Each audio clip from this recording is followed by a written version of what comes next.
Halo, Assalamualaikum warahmatullahi wabarakatuh, pemirsa TVRI dimanapun Anda berada. Senang sekali rasanya saya Diah Masita hadir kembali menjumpai Anda. Kali ini di program acara Sultra Sport. Nah, seperti biasa kami akan hadir selama kurang lebih 1 jam ke depan membahas tema tentang olahraga. Dan kali ini ada yang sedikit berbeda dengan Sultra Sport karena biasanya yang dibahas adalah olahraga-olahraga yang ada di bawah KONI. Nah, kali ini tema yang akan kita perbincangkan adalah motor trail, hobi dan kompetisi. Dan motor trail ini ternyata masuk dalam wadah IMI atau Ikatan Motor Indonesia. Nah, seperti apa olahraganya? Hal ini yang akan kita bahas di Sultra Sport kali ini. Dan saya sudah bersama dengan 2 orang narasumber yang berkompeten di bidangnya masing-masing, tentunya di motor trail. Ada siapa saja? Langsung saja saya perkenalkan di sudut sana. Di ujung sana ada Pak, atau saya panggilnya Kakak ya, biar lebih akrab ya. Oke, ada Kak Supriyanto. Beliau adalah ketua dari komunitas Trail Black Zone Indonesia. Halo Kak Rian. Oke, terima kasih sudah hadir di studio TVRI. Kemudian di sebelah saya sini ada Kak Albidar, wakil ketua dari komunitas Trail Black Zone Indonesia. Halo Kak Bidar. Halo. Oke, terima kasih sudah hadir di studio TVRI. Ya. Kita akan membahas tentang motor trail karena saya juga cukup cukup penasaran. Ini motor trail apa sih? Memang kategorinya olahraga atau seperti apa? Karena sependek pengetahuan saya dan kemudian saya sebagai orang umum yang mengetahui motor trail itu hanya ya sekadar hobi gitu ya, tidak termasuk dalam olahraga. Dan ternyata tadi kita berbincang-bincang sebelum acara dimulai, ini ternyata merupakan salah satu olahraga ekstrim gitu ya, termasuk seperti itu ya, Kak ya. Oke, nah untuk membahas ini Kak Rian dan juga Kak Bida, ini kita mengawalinya dengan motor trail itu apa sih gitu?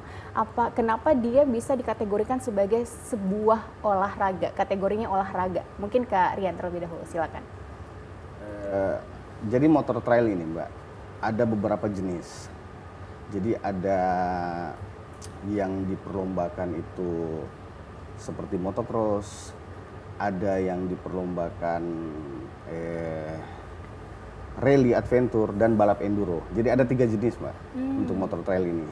Jadi kalau kami itu di jenis hard enduro. Hard enduro. Hard enduro. Jadi balapan kami itu balapan rintangan. Balapan rintangan. Rally dalam alam.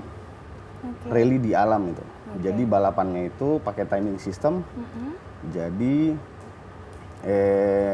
agak berbeda dengan motocross. Oke. Tapi jenis motornya sama. Oh, jenis motornya sama tapi beda dengan motor cross. Beda gitu dengan ya? motor cross. Oke. Nah, kenapa dikategorikan sebagai olahraga, Kak Bida? Jadi kalau kita di olahraga yang kami gelutin ya. Kenapa kami bilang olahraga juga? Karena di motor trail ini kalau di hard enduro, ini kan kita butuh kekuatan fisik, kekuatan otot dan mental. Karena kategorinya ekstrim juga. Karena kita melewati rintangan alam seperti pegunungan, batu-batu terjal. Jadi itu dibutuhkan fisik yang sama, mirip dengan atlet-atlet yang lain begitu. Oke. Jadi harus ada kekuatan fisik bahkan mental di dalamnya. Iya. Wow. Berarti ini kategori yang cukup istilahnya? Komposisinya sangat lengkap gitu ya. Tidak hanya sekadar seperti tema kita ya, tidak hanya sekadar hobi untuk memacu adrenalin, tapi juga ternyata harus ada kekuatan fisik. Nah, Kak Rian, kalau misalkan kita berbicara tentang kekuatan fisik, berarti sebelum motoran nih, saya boleh bilangnya gitu ya, sebelum motoran, berarti ada hal-hal apa nih yang dilakukan sebagai persiapan gitu, bahwa fisik ini sudah mampu untuk menghadapi rintangan. Silakan Kak Rian. Oh iya, kita tetap harus menjaga fisik Mbak. Kita biasanya kami ada event race setiap Sabtu atau Minggu. Jadi persiapan kita itu dari hari Senin. Jadi kita di sela-sela pekerjaan setiap sore itu tetap olahraga. Kita nge-gym juga untuk jaga kondisi badan. Lari sih, lari sehari 3 kilo itu untuk jaga fisik. Minimal. Gitu ya. Oke. Kalau Kak Bida apa yang dilakukan? Kalau saya sama. Kalau saya lebih ke jaga berat badan sama olahraga juga. Jadi kenapa dijaga berat badan? Karena kita butuh ketangkasan di motor trail ini. Kalau kita badan overweight gitu kan, terlalu berat, jadi kita kurang tangkas, kurang gesit lah. Jadi dijaga badan ideal kayak atur pola makan gitu kan. atau intermittent fasting. Wow. Terus olahraga kadang setiap pagi, kadang 2 hari sekali saya olahraga, angkat beban, treadmill, begitu. Oke. Kita jaga. Dan mental. Mental. Mental ini sesuatu yang kayaknya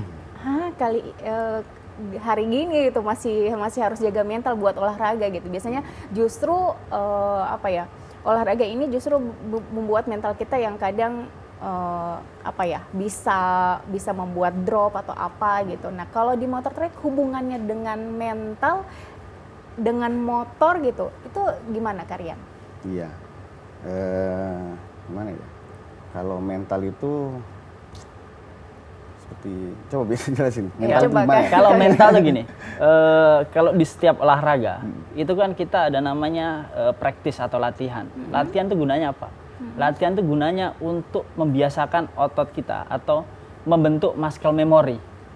Jadi refleks sepersekian detik itu kan ada, kadang otak itu bekerja nggak secepat apa ya. Kita harus mikir dulu, nggak gitu. Kalau orang atlet ya, adapun atlet olahraga ataupun atlet motor, itu refleks dilatih. Oke, berarti ini kalau misalkan motor trail, tadi kan kalian juga sempat mengatakan bahwa biasanya Sabtu Ahad itu jadi momen latihan gitu. Nah, berarti ini momen latihannya cuma dua kali dalam sepekan, ataukah bagaimana? Ataukah ada latihan yang tanpa pakai motor gitu? Atau bagaimana Kak? Oh ya, jadi tadi itu yang saya jelasin event motornya. Oke. Jadi di Sulawesi Tenggara ini hampir setiap bulan melakukan membuat event kompetisi itu. Jadi kita kadang latihannya itu bukan di Sabtu Minggu itu, di hari Senin, di sebelum akhir pekan lah. Di sebelum akhir pekan itu kita sisipkan waktu, biasa di sore hari menjelang malam. Itu kita nge-gym. Jadi latihannya itu bukan di motor saja. Untuk latih fisiknya itu kita nge-gym, kita lari untuk jaga fisiknya. Gitu, Mbak. Oke, berarti kalau misalnya sudah ada event nih, kemudian seperti yang tadi Kak Bida bilang, harus ada otak itu harus menyimpan memori bahwa ketika ada rintangan ini nggak boleh mikir lagi, itu langsung stuck gitu. Berarti ini perlu latihan berapa lama atau kategori bahwa atlet ini dikategorikan sebagai atlet motor trail? Itu pada saat kapan? Jadi gini, kalau dibilang latihan seperti apa, jadi kalau di kami itu kadang kan kalau latihan misal nggak ada acara balap ya atau nggak ada acara race itu, kadang Sabtu atau Minggu kita pegang motor, latihan di motor. Cuman kalau bisa dibilang atlet itu paling tidak kan ada namanya skala event lokal, lokal di Sulawesi Tenggara atau event nasional. Jadi kalau kita dibilang atlet itu memang butuh jam terbang tinggi, paling nggak udah ratusan jam itu di atas motor dia. Ratusan jam. Di atas motor. Kalau cuma anggap aja satu hari, Sabtu Minggu dia cuma main 5 jam kan, baru tuh 2 hari cuma 10 jam. Jadi itu kan yang membentuk muscle memory kita, otot kita terbiasa dengan rintangan, jadi kita lalui dengan tangkas gitu. Artinya kalau misalnya mau dikategorikan sebagai ini sudah jadi atlet motor trail, apakah memang mereka ini harus punya prestasi dulu atau hanya sekadar mengikuti event-event yang tadi untuk mencapai ratusan jam itu? Oh enggak, kalau dibilang atlet ya, itu harus ada prestasi. Prestasinya itu bukan dalam arti juara enggak. Cuman karena enggak semua atlet kan juara. Iya. Juara kan anggapnya cuma 3 orang kadang dalam satu acara. Ya, jadi kalau dibilang atlet itu dalam event nasional, event balap nasional, paling enggak kalau di event enduro ya, enduro, itu kan treknya panjang, ratusan kilo. Jadi paling enggak dia bisa finish saja di track itu, track hard itu. Itu sudah termasuk bisa prestasi. Dibilang atlet. Oke. Ratusan kilo sampai berapa ratus kilo sih Kak? Kayaknya 120 kilo. 120 kilo dengan berbagai macam rintangan. Oke, rintangannya seperti apa Karyan? Jadi rintangannya seperti sungai berbatuan, sungai yang berair dan sungai mati. Biasa kalau di Jawa juga kita main itu di lereng Gunung Merapi itu. Ada tanjakan tebing batu, lewat punggungan. Oke, jadi 120-an kilo, 120-an kilo dengan rintangan berbagai jenis itu. Berbagai jenis. Pokoknya rintangan ini tidak dibentuk oleh manusia. Jadi itu memang pure alam. Oke, menarik motor ini. Tapi kalau misalnya ini kan sebuah komunitas gitu, merekrut kemudian ini komunitas dan dikatakan bahwa semua atlet bisa berkumpul di komunitas ini, bisa dikatakan seperti itu? Bisa. Atau bagaimana? Oh bisa seperti itu. Artinya para atlet motor trail ini berkumpul dalam sebuah komunitas gitu ya. Nah di komunitas ini kegiatannya apakah kegiatan yang rutin gitu Kak? Apa saja? Kak Rian terlebih dahulu coba. Kegiatan yang rutin seperti apa tuh Mbak? Misalkan? Misalnya ada berkumpul untuk membahas membahas tentang motornya harus seperti apa, atau ada update terbaru atau bagaimana Kak? Oh iya, paling itu kita kan ada tempat seperti basecamp komunitas kita. Jadi anak-anak bisa kumpul di situ biasanya. Setiap hari kita update tentang motor ya, misalkan. Jadi motor ini tiap tahun kan terupgrade itu Mbak.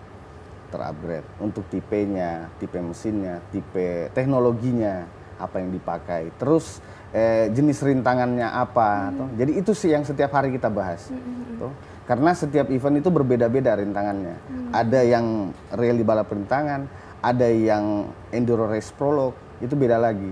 Jadi itu yang sering kami bahas. Banyak jenisnya gitu. Karena kalau misalkan olahraga lain kan mereka punya tempat pemusatan latihan gitu ya. Yeah. Nah kalau di motor trail berarti komunitas ini adalah tempat untuk membahas segala hal termasuk persiapan untuk itu.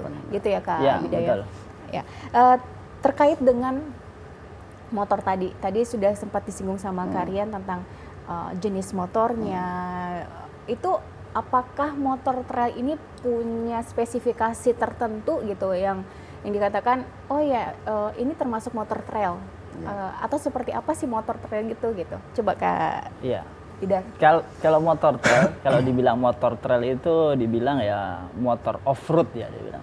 Cuman motor off-road ini kan ada beberapa kategori. Ada namanya motor off-road dual purpose. Dual purpose itu yang mungkin biasa teman-teman yang jual di dealer. Di dealer yang mungkin kayak dealer di sini lah yang ada ya. Yang biasa dipakai di jalanan, ada plat nomornya, ada spionnya, itu namanya trail dual purpose. Jadi dia bisa dipakai on the road, bisa dipakai off-road juga. Karena bentuknya trail tapi bisa dipakai di aspal dengan lengkap STNK BPKB. Tapi kalau ada juga kategori namanya motor pure motocross atau off-road, itu dibeli memang untuk off-road. Dia tidak ada STNK BPKB, tidak ada spion, nggak ada. Oh ya? Iya. Oke. Nggak ada, hanya berarti untuk itu yang dipakai di motor trail? Iya, itu untuk balap. Okay. Ada lagi kategori adventure. Adventure itu kayak motor-motor gede yang 1000 cc. Ya ada beberapa merek terkenal itu yang harganya kan ya agak mahal itu, karena itu biasanya untuk rally long rally yang ribuan kilometer jaraknya. Yang kadang kayak rally Dakar yang di Afrika gitu, dia pakai. Motor adventure. Artinya kalau untuk motor trail ini dia kategori motor yang memang khusus gitu ya. Khusus, tariannya. Dan kemudian ada kategori CC atau apa Ada. gitu? Ada. Ada. Seperti apa itu kategorinya, Kak? Jadi kategori cc-nya itu biasa di motor lokal itu di 150 cc dan build up di 250 cc sampai 1000 cc. Jadi itu yang bisa digunakan untuk trail.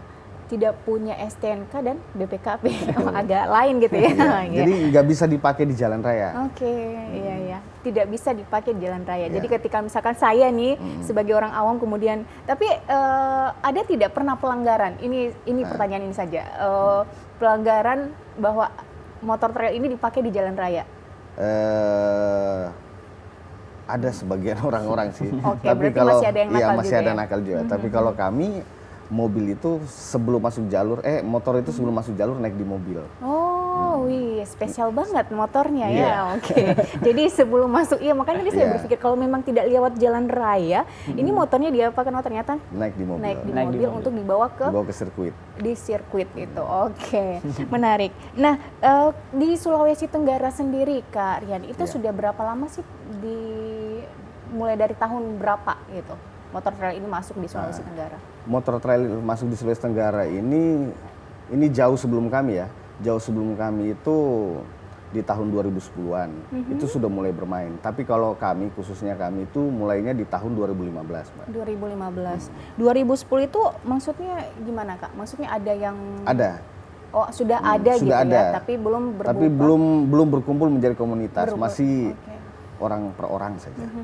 Sejarahnya gimana, Kak Bida, kalau di Sulawesi Tenggara? Siapa sih yang bawa gitu? Siapa tahu ada orang dari mana gitu kan yang datang ke Sulawesi Tenggara dan kemudian membawa. Kalau saya sih, saya kan sebenarnya agak bontot ya maksudnya ya. Cuman setahu saya dari beberapa senior kayak Om Wawan sama Om Guntur gitu kan, itu di tahun 2015-an tuh ada temennya dari Jakarta yang bawa motor trail di sini, kemudian diajakin main, oh asik nih, gitu kan. Tapi karena dulu populasi motor trail pabrikan itu agak langka di sini, jadi mereka itu kayak merakit gitu loh, merakit dari motor yang ada, dirakit, dirubah sasis, dipakai mesinnya, dirubah bannya, suspensinya, jadi malah motor trail rakitan gitu di tahun 2015-an.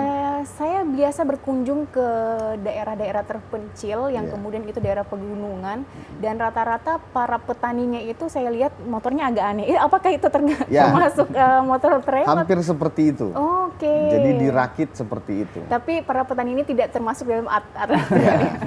Oke, karena ada banyak rintangan juga ketika ini. Nah, Kak Bida, kalau misalkan kita lihat, kalau di beberapa olahraga lain itu kan biasanya ada kategori usia gitu. Apakah di motor trail ini juga ada? Ada. Minimal berapa tahun atau bagaimana ketentuan? Kalau di motor trail ini kan kalau misal kita balap ya, balap event dibilang sekarang event nasional ya, event yang proper penuh dengan regulasi, itu ada kelas-kelasnya, ada kelas sesuai usia, kayak misal di bawah under 35, kemudian itu namanya kelas open, build up itu berarti dia motor yang di atas 250 cc, 250 cc ke atas. Jadi kategorinya motor dan usia. Ya. Kemudian ada motor lokal, motor yang cc-nya 150 pabrikan, tapi kadang dibikin dinaikin cc-nya sendiri gitu, di bore up lah, di custom. Itu namanya lokal open, itu kelasnya 2 kelas kan. Kemudian ada kelas usia juga. Usia di atas 35 itu motor bebas. Motor bebas maksudnya? Motor itu boleh motor build up, boleh motor lokal, asal usianya di atas 35. Usia yang mengendarai, ya, mengendara. Kayak gitu, ada kelas-kelasnya. Iya. Oke, itu berarti hanya ada 2 kategori, di bawah 25 dan di atas di bawah 35 dan di atas 35 tahun. Ya. Di standar di bawah ada satu lagi, Mbak. Junior kelas ya? woman. Woman. Oh, perempuan. Ada. Oke, Ada kelas woman-nya juga. Nah, pertanyaan saya tadi, di bawah 35 itu batasannya apakah 17 tahun atau bisa 12 tahun atau bagaimana?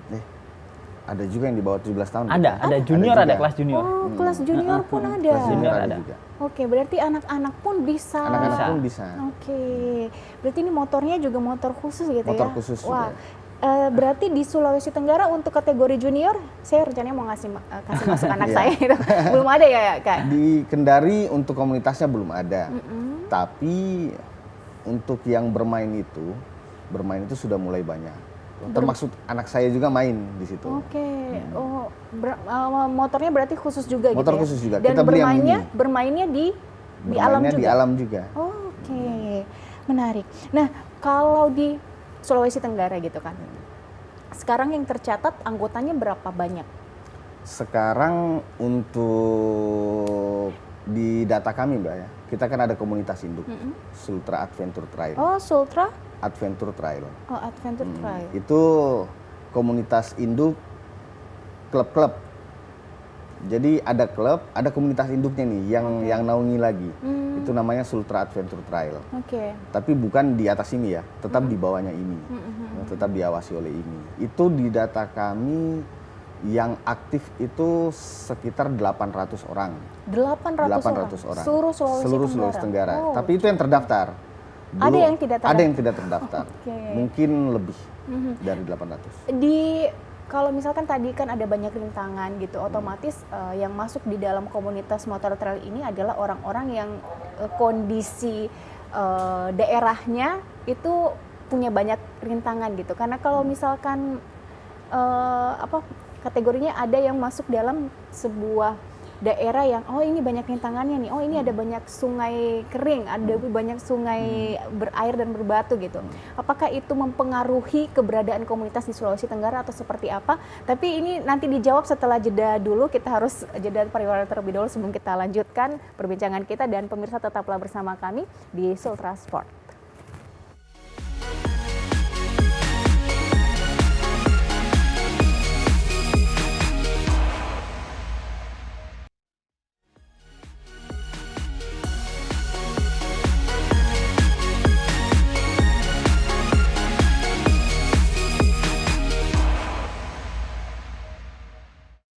Terima kasih pemirsa Anda masih bersama kami di Sultra Sport. Kami masih membahas tema tentang motor trail, hobi, dan juga kompetisi. Di segmen awal tadi kita sudah banyak membahas tentang motor trail itu sendiri, kemudian kenapa masuk ke dalam kategori olahraga yang ternyata memang memerlukan kekuatan fisik dan juga mental untuk ketangkasan membawa atau mengendarai motor di berbagai rintangan. Nah, di sebelum pariwara tadi saya sempat bertanya tentang apakah klub-klub yang ada di bawah Sultra Adventure Trail ini itu dipengaruhi oleh kondisi alam Sulawesi Tenggara yang mungkin punya potensi rintangan yang banyak atau seperti apa? Nah, Kak Rian boleh dijawab. Apakah memang mempengaruhi kondisi alam kita karena tadi kan Kak Rian sempat menyebutkan bahwa rintangan yang kami lalui adalah rintangan yang betul-betul terbentuk oleh alam, tidak dibentuk oleh manusia. Nah, bagaimana dengan Sulawesi Tenggara? Apakah 800 anggota ini berpengaruh karena alam Sulawesi Tenggara punya banyak rintangan atau justru rintangannya sangat sedikit? Itu salah satu faktornya, mempunyai rintangan. Apa tadi? Iya, tentang wilayah Sultra, apakah yang mempengaruhi terbentuknya klub-klub itu? Itu juga salah satu faktornya, mempengaruhi kondisi-kondisi jalurnya di setiap kabupatennya, seperti kayak bau-bau, itu timnya karakter mainnya berbeda. Oh, ada yang namanya karakter. Jadi kayak di bau-bau itu lebih banyak gunung berbatu, jadi pemainnya itu lebih pro lah di daerah-daerah batu, seperti di Sulawesi Tenggara ini juga gitu. Beda di Sulawesi Tenggara, di Kota Kendari. Beda lagi di daerah Konawe Utara sana, yang tipikal hutannya itu kurang berbatuan tapi banyak pegunungannya. Jadi komunitas sana itu sering bermain-main tanjakan, sering bermain lumpur misalkan, seperti begitu, Mbak. Oke, 800 orang ini yang terdaftar itu ada di berapa klub, Kak Bida? Ada sekitar 80 klub. 80 klub ya di Sulawesi Tenggara. Iya, tersebar di Sulawesi Tenggara. Yang paling banyak adanya di mana? Kota Kendari kah? Pasti Kendari. Di Kendari yang paling banyak. Di Kota Kendari dan Konawe. Oh, Konawe. Iya. Oke. Yang mempengaruhi berarti ketersediaan onderdil, apa sih istilah? Spare part ya. Spare part ya, spare part gitu ya. Itu mempengaruhi tidak, Kak? Tidak juga sih. Tidak ya. Jadi untuk spare part dari motor trail ini itu sudah sangat mudah untuk didapatkan. Nah, kalau tadi berdasarkan cerita Karian bahwa sebenarnya ada kategori-kategori yang kemudian ini meningkatkan skill di masing-masing kategori itu gitu. Ada yang bebatuan untuk wilayah bau-bau, ada yang berlumpur dan gunung di daerah Konawe Utara gitu. Nah, kalau untuk meningkatkan ketangkasan nih sebagai atlet, berarti butuh biaya yang banyak ya untuk keliling Sulawesi Tenggara untuk bisa untuk bisa menaikkan skillnya gitu. Oh, saya mau belajar tentang bagaimana melewati gunung bebatuan gitu. Berarti saya harus ke bau-bau gitu. Apalagi bawa motor gitu. Motornya pun nggak dibawa secara ini, tapi dibawa di atas mobil gitu. Itu kan butuh biaya, Kak. Berarti motor trail ini kalau dikategorikan sebagai olahraga yang tidak hanya ekstrim tapi juga mahal, bisa seperti itu, Kak? Iya, karena kalau kita bilang olahraga mahal ya memang mahal, karena barrier to entry-nya untuk masuk aja kita harus beli motor dulu. Beli motor kan nggak murah tuh. Anggap aja kalau motor udah puluhan juta gitu kan. Itu jadi kalau dibilang olahraga murah nggak juga, karena nggak cuman modal sepatu, nggak, itu harus punya motor, harus beli helm, beli sarung tangan, baju, pelindung semua, pelindung lutut, pelindung dada, sepatu motornya, belum lagi kosnya, kos biaya ya kita pergi-pergi ke luar daerah gitu. Iya, iya. Nah ini ada tayangan yang ditampilkan, oke, seperti ini ya motor. Wow. Iya. Nah kalau ini rintangan apa nih namanya Kak? Kalau ini Enduro Prolog. Enduro Prolog. Prolog. Jadi balapan sirkuit tapi yang dibentuk oleh alam, bukan dibuat oleh manusia. Memang yang sudah terbentuk. Di Sulawesi Tenggara ada kondisi-kondisi wilayah seperti ini? Banyak, Mbak. Banyak. Di daerah mana itu? Di daerah Moramo. Oh, Moramo. Oke. Di Kota Kendari ini banyak ada juga. Jadi saya jadi penasaran. Kalau misalkan kita berbicara tentang olahraga lain itu pasti berbicara juga tentang prestasinya gitu. Nah, motor trail ini untuk di wilayah Sulawesi Tenggara belum atau saya yang mungkin awam ya, itu kayaknya kurang gaungnya untuk mendengarkan tentang prestasi motor trail. Bisa disampaikan prestasi apa saja yang sudah diraih untuk di Sulawesi Tenggara? Kalau Sulawesi Tenggara, terutama di tim kami ya Black Zone, kami ini udah sering mendapatkan prestasi kelas nasional. Oke. Iya, kayak di tim kami ada namanya Rizky DP, ada Rudi Bagas. Rizky DP itu udah biasalah juara 1-2 gitu di kelas balap. Kalau nasional mah sudah ya, ini ya. Udah biasa. Istilahnya kita masih masuk tim-tim yang dikategorikan sering juara. Berarti cukup diperhitungkan di tingkat nasional gitu ya. Oke. Apakah ini terpengaruh karena seringnya latihan dengan medan yang berat dan cukup baik di wilayah Sulawesi Tenggara kita? Iya. Iya. Oke. Jadi memang itu salah satu faktornya. Jadi karena medannya kita memang yang betul-betul masih hutan, gitu. Terus kondisi obstacle-nya memang yang begitu ekstrim, itu mempengaruhi, sangat-sangat mempengaruhi skill-nya pembalap, fisiknya sangat mempengaruhi. Jadi ketika main di event-event nasional, mungkin di skala di Pulau Jawa misalkan, itu di sana kan hutannya sudah tidak kayak hutan asli gitu. Jadi hutannya sudah campur perkebunan. Jadi kita penguasaannya itu lebih gampang kalau main ke sana. Oke. Ada pertanyaan? Oke. Kemudian tentang ini Kak, kalau misalnya kita berbicara tentang prestasi juga gitu ya, berarti kalau misalkan mau mengasah skill ini tadi saya katakan ketika di Jawa berarti ini tidak begitu terlalu ini ya arenanya, sirkuitnya gitu ya, sehingga atlet kita yang dari Sulawesi Tenggara mampu menaklukkan gitu. Nah, kalau misalnya untuk penaklukan itu kategori untuk mendapatkan prestasi itu kategorinya tercepatkah atau mampu untuk melewati rintangan saja atau seperti apa kategori penilaiannya? Penilaiannya gini, kalau kita bilang prestasi di situ kan ada kayak podium 1 sampai 3 atau 1 sampai 5. Jadi 1 sampai 5 itu dihitung tercepat. Tercepat di mana rider itu kan jaraknya panjang nih kalau kita masuk enduro rally ya. Itu kan jaraknya tadi yang sekitar 100 sampai 120 km. Jadi di situ yang juara pertama pasti yang tercepat. Tercepat menempuh dari start sampai di finish. Pasti yang tercepat. Pasti yang tercepat. Nah, yang kemudian menjadi pertanyaan juga nih.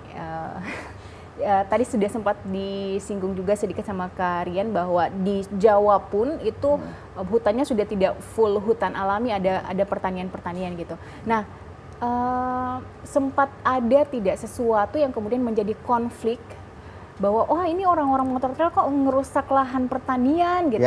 Nah, itu untuk menjaga keseimbangan gitu kan. Kalau misalkan kita berbicara tentang olahraga tidak hanya tentang mampu untuk meluapkan semua emosional kita di olahraga itu, tapi juga kita harus menyeimbangkan tentang alam, kemudian bagaimana hubungan kita dengan masyarakat sekitar. Nah, itu jangan sampai ada kegiatan motor trail atau mungkin proses latihan yang ternyata itu bukan hutan ini, tapi ternyata milik warga gitu, pertanian warga. Itu bagaimana, Kak? Iya, jadi memang ada beberapa event lalu terus mendapatkan konflik seperti itu. Oke. Jadi itu peran penting seorang master track di situ, Mbak. Master track. Master track. Maksudnya yang mana itu, Kak? Yang membuat jalurnya. Oke. Master tracknya. Jadi kadang ada klub-klub atau teman-teman yang lain itu tidak memerhatikan itu. Biasa masuk dalam kawasan perkebunannya orang, tapi masih tetap mereka pakai. Oke. Tapi ada juga yang tidak. Kalau kami lebih selektif tuh, Mbak. Jadi kita jauhi kawasan perkebunan. Oke, jadi lebih aman gitu Lebih ya. aman. Oke. Artinya master Master track. track Tadi ya. Master track. Jadi Tergantung semua dari itu master track. tergantung dari master track. Jadi semua bisa berjalan sesuai dengan apa yang kita inginkan tanpa mengganggu sistem alam, tanpa mengganggu sistem lingkungan, masyarakat gitu ya. Dengan melihat bahwa trekking ataupun sirkuit yang digunakan ini memang betul-betul bisa dipergunakan untuk latihan dan event gitu ya. Baik. Nah, terkait dengan kegiatan-kegiatan di Sulawesi Tenggara, Kak, ini. Kalau misalkan mau ke apakah pernah ada perkumpulan gitu? Jadi ngundang klub yang di Bau-Bau, klub yang di Muna, klub yang di Kolaka gitu. Yang ketika mengundang itu berkumpul kemudian latihan atau mungkin event kecil itu sering dilakukan atau seperti apa? Sering, Mbak. Oke, sering dilakukan. Itu di mana, Kak? Di Kolata Kendari kah? Di wilayah mana di Sulawesi Tenggara yang paling sering? Hampir di seluruh Sulawesi Tenggara. Kita sudah sering. Biasa kami yang ngundang, biasa juga kami diundang. Jadi kita kan ada grup, ada grup WA lagi. Jadi se-Sulawesi Tenggara ini ada grup WA. Jadi di luar event kita biasa buat latihan bareng namanya, latber. Biasa kalau orang sini bilang latber, latihan bareng. Jadi beberapa komunitas itu dikirimin undangan via WhatsApp saja, via WhatsApp. Titik kumpulnya di sini jam segini, tempatnya di sini. Biasa kita langsung kumpul tuh. Tapi kalau untuk kondisi ke Kak Bida boleh ya? Kak Bida, kalau misalkan kondisi perhatian pemerintah terhadap olahraga ini seperti apa? Kalau pemerintah sih memberikan izinnya sudah syukur lah. Sudah syukur. Memberikan izin sudah syukur, apalagi kalau dukungan finansial sih kayak pemerintah kayaknya belum ya, belum. Tapi sejauh ini memberikan izin kita udah bersyukur. Oke. Berharap tidak pemerintah memberikan dukungan finansial juga atau masuk dari kategori. Kalau misalkan tadi kita lihat prestasinya kan, wah, Sultra sudah menjadi sebuah perhitungan di tingkat nasional, apalagi nanti bisa jadi di internasional. Dan ini juga membawa nama Sulawesi Tenggara tentu gitu ya. Nah, ini apakah ada upaya-upaya gitu yang dilakukan oleh komunitas ini untuk bisa menggayat hati pemerintah untuk mendukung motor trail secara seutuhnya gitu? Kalau kami sih selama ini masih pakai modal pribadi ya. Upaya kami juga paling kita bikin acara, kita bikin event itu pakai swadaya, modal pribadi dari komunitas gitu kan. Kemudian kita proposal ke sponsor-sponsor gitu kan. Tapi sejauh ini kita nggak masukin proposal ke pemerintahan gitu. Kita lebih ke kayak produk itu atau beberapa komunitas itu lebih kita masuk ke situ. Jadi dari bantuan-bantuan itu kita bikin event. Event yang paling besar yang sudah diadakan di Sulawesi Tenggara yang diadakan oleh Black Zone ini itu apa, Kak Rian? Oh iya, event yang kita buat itu di tahun lalu pernah ada. Tahun lalu ada di Sulawesi Tenggara. Di Sulawesi Tenggara ini. Venue-nya itu di Kebun Raya. Venue-nya di Kebun Raya. Nah, bedanya kita dengan komunitas lain, Mbak. Kita selalu jual wisata. Sebenarnya lokasi wisata. Satu, pesertanya itu kan biasa bawa keluarga, Mbak. Jadi memang kita buat daya tarik sendiri. Jadi ketika si rider ini dia bawa keluarganya. Jadi makanya venue-nya itu pasti tempat wisata. Dengan kategori panjang sirkuit juga sama 120 kiloan. Kita di bawah itu. Oh, di bawah itu ya. Berarti standar nasional mungkin 120 km. Oke. Itu adalah event tahun lalu gitu.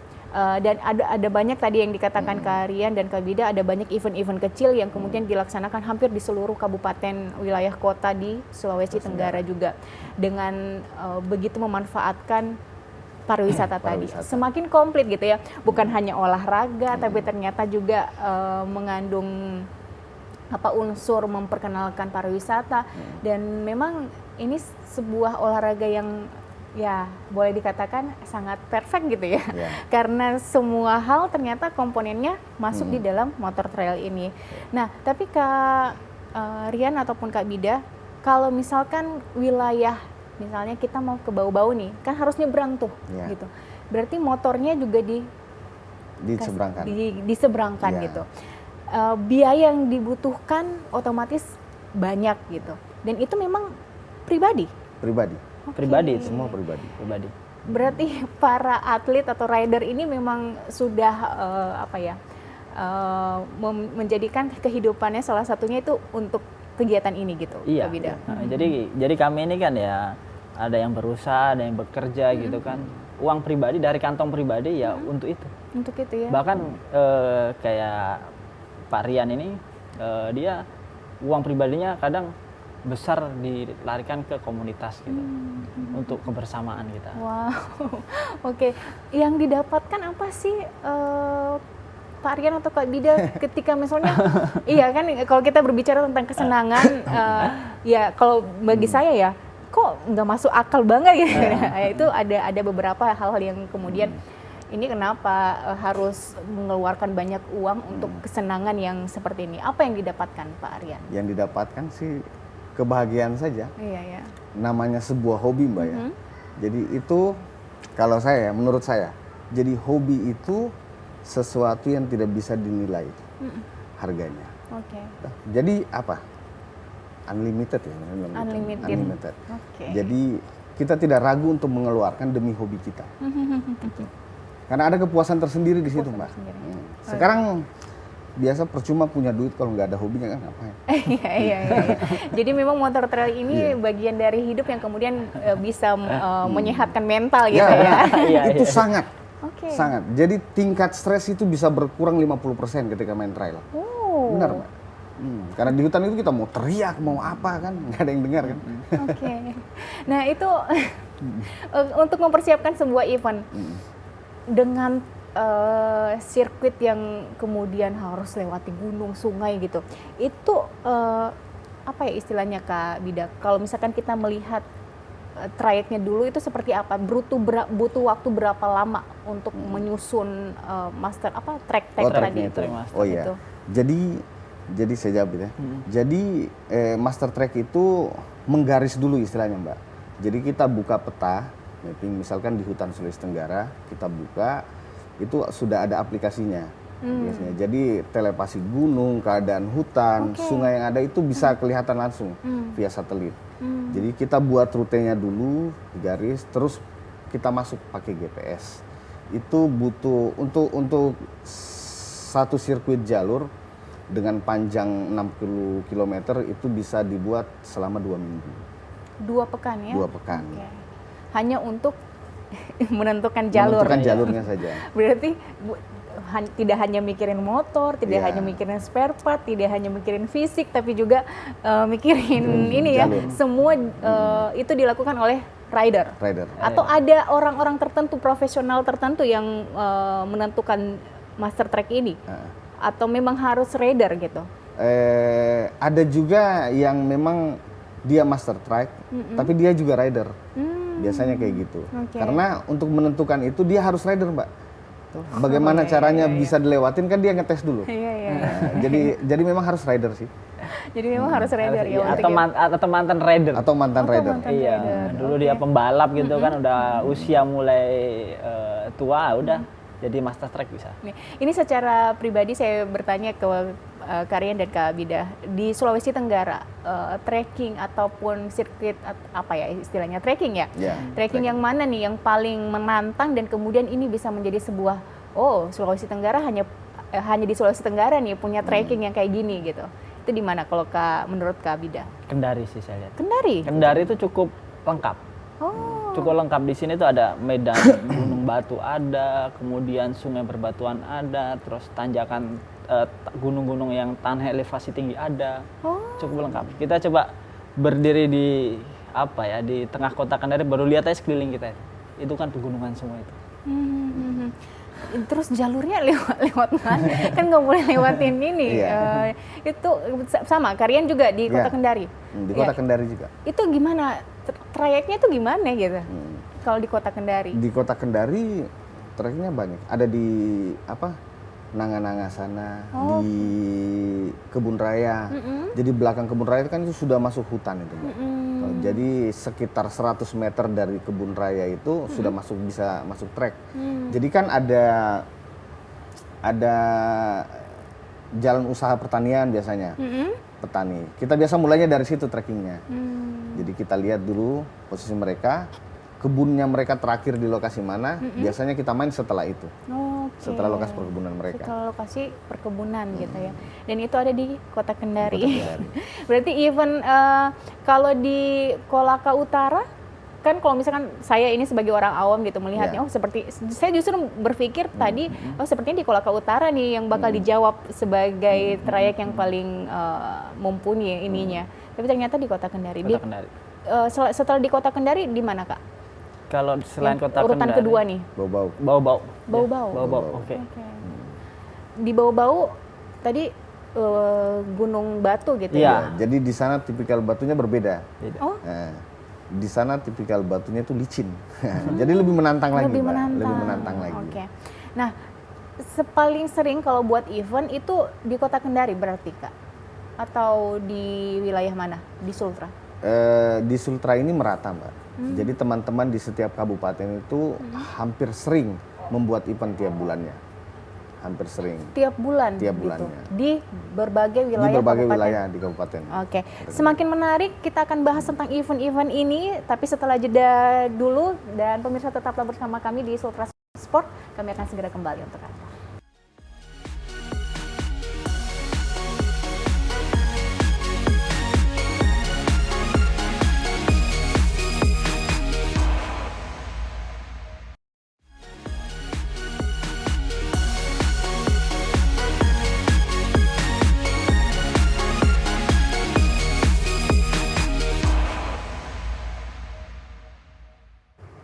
Terima kasih pemirsa, Anda masih bersama kami di Sultra Sport, masih membahas tema tentang motor trail, hobi, dan kompetisi. Di segmen pertama dan kedua tadi ada banyak hal yang sudah kita ketahui, dan ternyata di jeda pariwara tadi ini sempat ngobrol, ada satu kalimat yang cukup membuat saya shock gitu ya. Karena kata Karian bahwa motor trail ini menariknya karena berani bayar mahal untuk disiksa gitu ya. Itu maksud kalimat itu seperti apa, Kak Rian? Iya, jadi di setiap event ini, Mbak, kan itu master track-nya membuat jalur itu yang ekstrim tuh. Jadi kita kalau mau datang ke eventnya dia, itu mendaftarnya itu mahal, Mbak. Itu bisa di range di angka 4-5 juta malah. Cuma biaya pendaftaran? Biaya pendaftarannya saja. Beda dengan yang lain-lain? Beda dengan yang lain-lain. Terus main juga kita disiksa malah. Jadi kita bayar mahal untuk disiksa. Olahraga ini uniknya. Unik, sangat-sangat unik.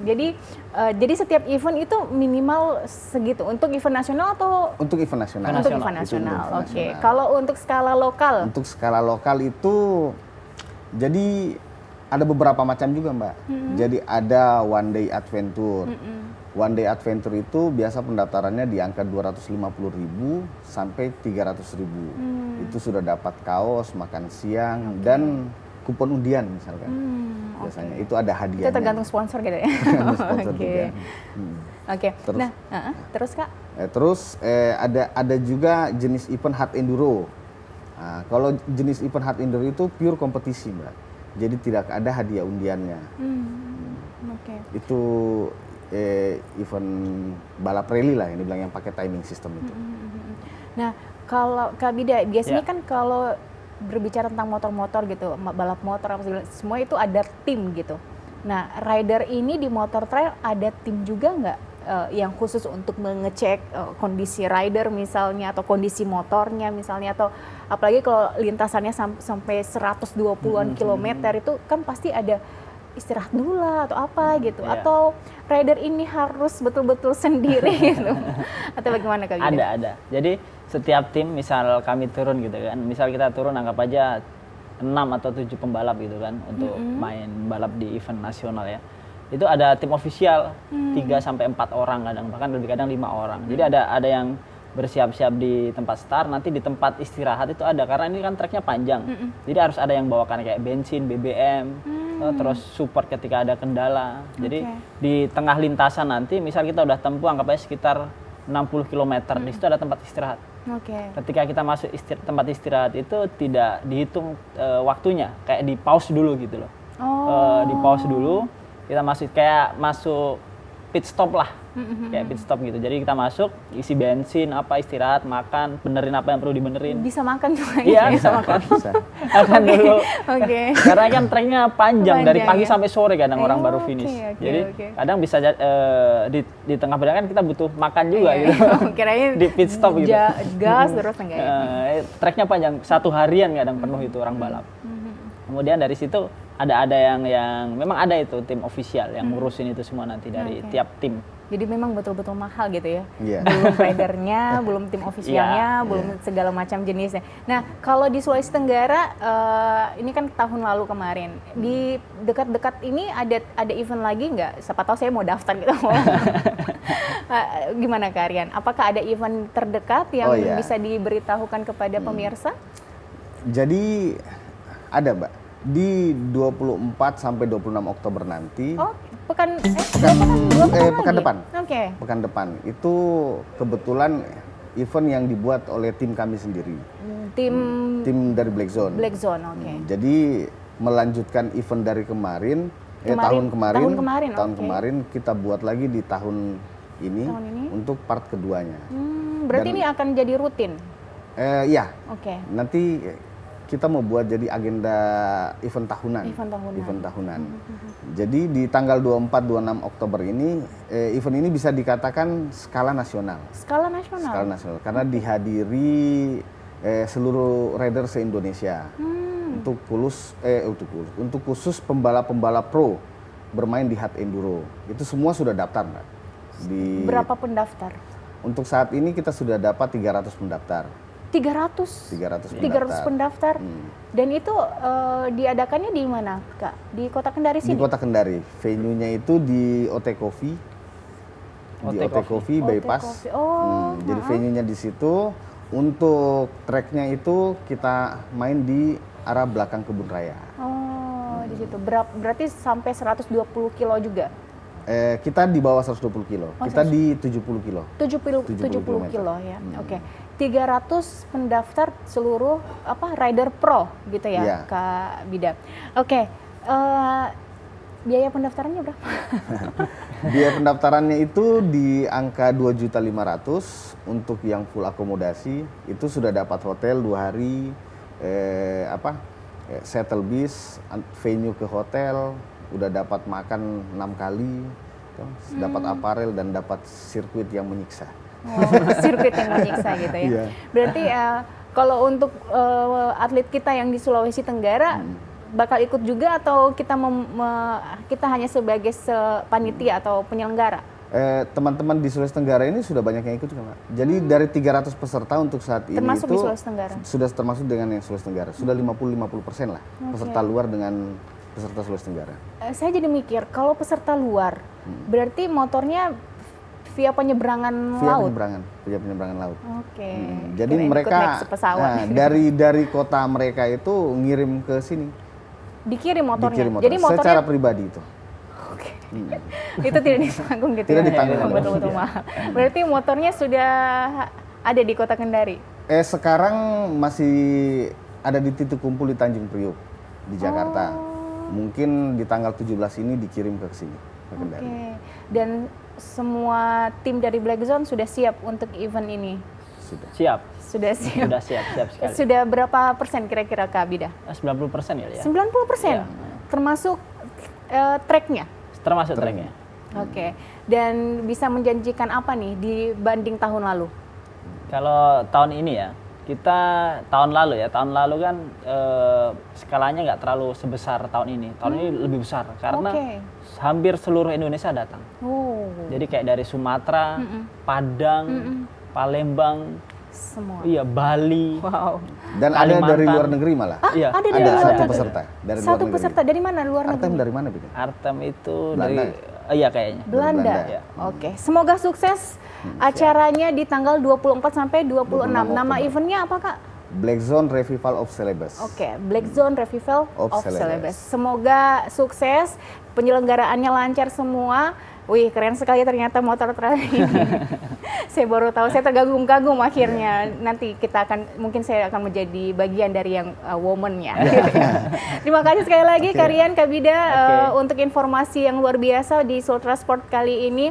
Ada banyak hal yang kemudian insya Allah pemirsa juga ketahui bahwa motor trail ini bukan hanya sekadar hobi, tetapi juga kategorinya adalah olahraga yang mahal dan ekstrim gitu ya. Sekali lagi terima kasih dan pemirsa demikianlah Sultra Sport kali ini. Saya Diah Masita pamit. Assalamualaikum warahmatullahi wabarakatuh. Salam olahraga.